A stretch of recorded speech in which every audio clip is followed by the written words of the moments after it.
कहते हैं महाभारत का युद्ध खत्म हुआ, लेकिन असली विनाश तो उसके बाद शुरू हुआ था। महाभारत का महान युद्ध 18 दिन तक चला।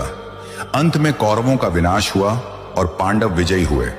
लेकिन विजयी भूमि कुरुक्षेत्र अब किसी उत्सव का स्थल नहीं, बल्कि लाखों वीरों की लाशों से भरा एक महाश्मशान बन चुका था।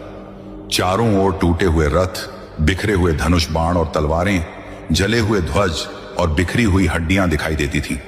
मृत योद्धाओं का रक्त मिट्टी में इतना समा गया कि कहा जाता है वर्षों तक इस धरती से खून की गंध आती रही।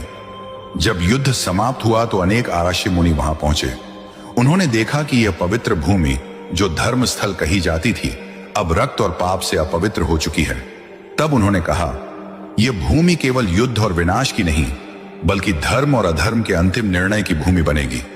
इसीलिए कुरुक्षेत्र को धर्म क्षेत्र कहा गया, जहां हर युग में धर्म और अधर्म की परीक्षा होती है।